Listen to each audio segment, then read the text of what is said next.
ஆன்மீக நண்பர்கள் அனைவருக்கும் அன்பு கலந்த வணக்கங்கள். இன்றைக்கி நாங்கள் ஆன்மீகம் சம்பந்தமான பதிவில் தலைவாசல மகாலட்சுமி தீய சக்திகளை விரட்டும் தேவகனி என்னென்னு சொல்லி பார்க்கலாமா வாங்க.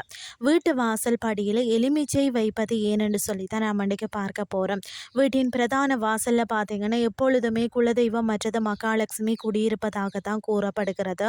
இதனால் தான் பார்த்தீங்கன்னா வீட்டை கட்டும் போதோ தலைவாசல் வைத்தம் சிறப்பு பூஜை செய்து பின்னர் மற்ற வீட்டு வேலைகளை துவங்குகிறார்கள். இத்தகைய தலைவாசல அமைந்திருக்கும் அந்த தெய்வங்கள் கெட்ட சக்திகளை உள்ளே வரவிடாமல் தடுத்து கொண்டிருக்கும். இதன் சக்தியை அதிகரிப்பதற்காகவே சில பொருட்களை வாசல்ல கட்டி தொங்க விடுகின்றோம். எனவே வீட்டின் வாசல்ல எலுமிச்சை பழத்தை எப்படியெல்லாம் பயன்படுத்தலாம், அதனால் கிடைக்கக்கூடிய பழங்கள் என்னென்ன, அதைத்தான் நாம் இன்றைக்கு பார்க்க போகிறோம். எலுமிச்சம் பழத்தை வீட்டின் வாசலை எவ்வாறு பயன்படுத்துறதுன்னு சொல்லி பார்த்தீங்கன்னா, வீட்டுக்குள்ளே பார்த்தீங்கன்னா கண்ணுக்கு தெரியாத எந்த ஒரு கண் திஷ்டியாக இருந்தாலும் சரி, கெட்ட சக்தியாக இருந்தாலும் நுழையாமல் இருக்க வேண்டும் என்று தானே எல்லாருமே நினைப்போம். வீட்டுக்குள்ள நுழைபவர்கள் கெட்ட எண்ணம் வாசல்லையே நிற்க வேண்டும் என்பதற்காக தான் நாம் பல பரிகாரங்கள் செய்திருந்தாலும் எல்லாவற்றையும் விட ஒரு சுலபமான பரிகாரம் இருக்கிறது.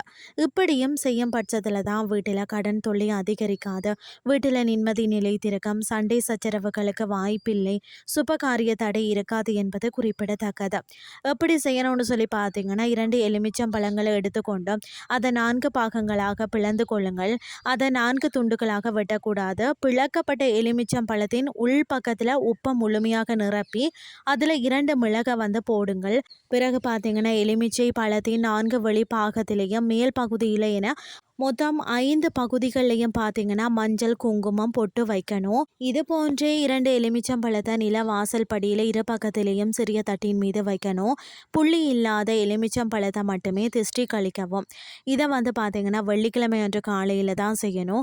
அடுத்து வரக்கூடிய வியாழக்கிழமை அன்று அந்த எலுமிச்சம் பழத்தை கால்படாத இடத்துலையோ அல்லது ஓடக்கூடிய தண்ணீரிலேயோ போட்டு விடலாம்.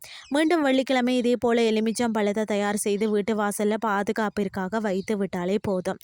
எதிர்மறை ஆற்றல்களை ஈர்த்து நல்ல சக்திகளை கொடுக்கக்கூடிய தன்மை எலுமிச்சம் பழத்திற்கு இருக்கிறது. அதனால தான் தேவகனி என்று வர்ணிக்கிறார்கள். எனவே வீடு மிகவும் பாதுகாப்பாக இருப்பதை மன ரீதியாக உணர முடியும். இன்றைய ஆன்மீகம் சார்ந்த பதிவு உங்களுக்கு பிரயோசனமாக அமைஞ்சிருக்கும்னு சொல்லி நானும் நம்புகிறேன். இதே மாதிரி மற்றும் ஒரு ஆன்மீகம் சார்ந்த பதிவோடு உங்களை சந்திக்கிறேன். நன்றி.